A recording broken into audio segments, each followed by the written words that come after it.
Kia ora, good morning. I have to talk quiet because my boys are asleep and my youngest is beside me. We have to share a room because this place is tiny for three giants, so I'm talking a bit quiet. But I have to document what happened yesterday. So we were coming back on the bus after I picked my boys up, and there were these two gentlemen sitting in the back of the bus talking.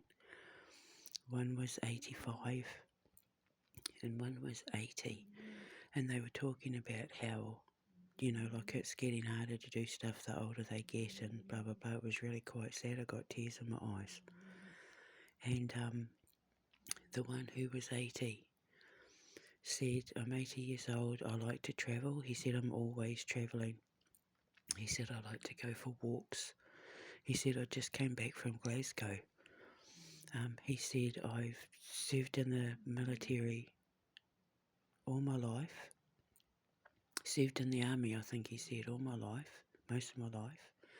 And he said, "And now I'm just happy to wake up in the morning." My heart broke. Thomas and I, my oldest and I, were sitting next to each other. I was just looking at him and we were sort of pulling sympathy faces, and Thomas was just soaking it all in. He was talking about all the countries he did his tours in, when he was in the army, and how we seen all the deserts of Arabia and all of that. Even talking about some of his favourite weapons, and then he said, I live in, and named my close where I live. He lives in my street. And he said, and all my neighbours are pensioners, and he said, and I keep trying to get them to go for walks and stuff, but they're all, "Oh no, I don't, I'm fine here," and blah blah blah. And he said, "It's like they're all just waiting to die." And he said, "I'm not ready yet." He said, I'm happy to see every morning if I can wake up, that's a good day." And I was thinking, oh my God, I don't want to get old like that, so not going to be me. I can't let that happen.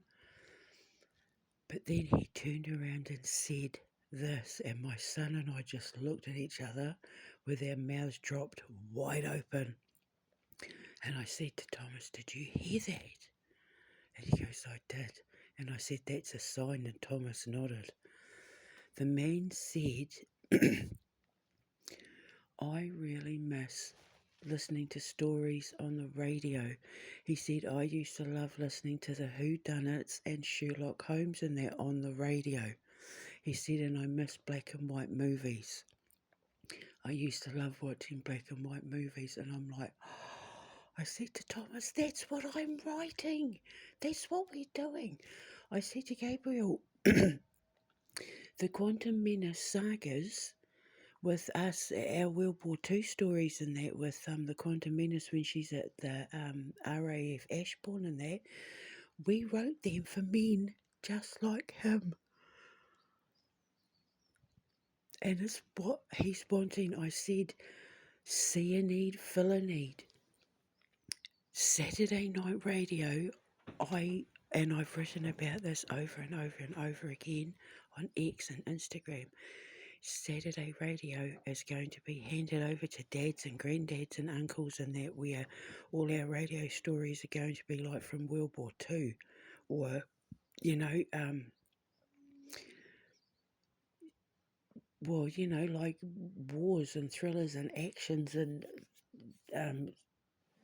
spy ones and whodunits and all of that. I knew it. See, I knew. I knew. I know what to do. God tells me what to do. So now, as soon as I'm able to get my internet and get everything up and running, we could absolutely be reading out these stories. It might just be me and my son and some sound effects and that, but we could get this going really fast and give men like him something to look forward to on a Saturday night, because it's clearly something that they're wanting. I couldn't believe it. It was like a sign from God that I'm on the right track, that I'm going down the exact right path, the right way, in the right way for the right reasons, and it's starting to manifest. And here's proof that you're on the right track. He said, I don't really drink anymore. He said, I like to have a drink.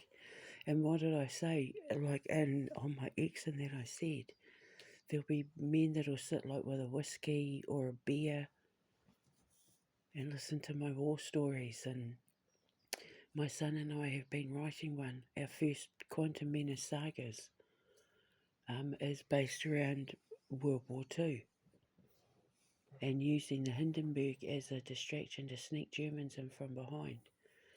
And Olivia Day comes to help the RAF Ashbourne out, where she opens a portal so that the planes can go in undetected at the time of the Hindenburg to take the Germans out before they land on the shores of America in New Jersey and all that, because that's where the Hindenburg was.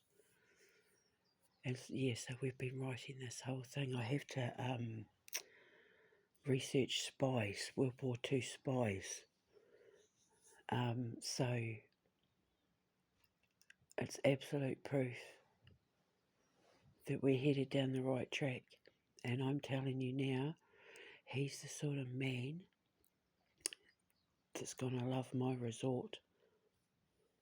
He's the sort of man that I think would either spend a lot of time in Earth Street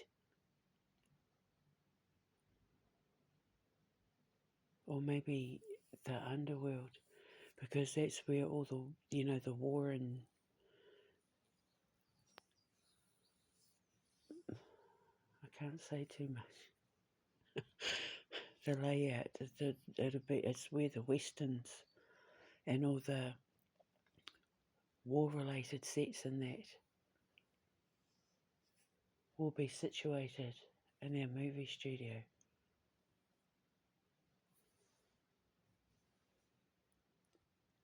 He might even get involved in some sword fighting or role-playing acting. You never know. I've never had such an obvious confirmation. I couldn't believe it. My son and I just sat there with our mouths open. When we got back, we spent hours talking about the future, talking about our toy range. It was amazing. Everything's just starting to fall into place, and what happened yesterday was a huge confirmation that I'm on the right track and heading to exactly what I'm supposed to be heading to. Can't believe it, I'm so excited.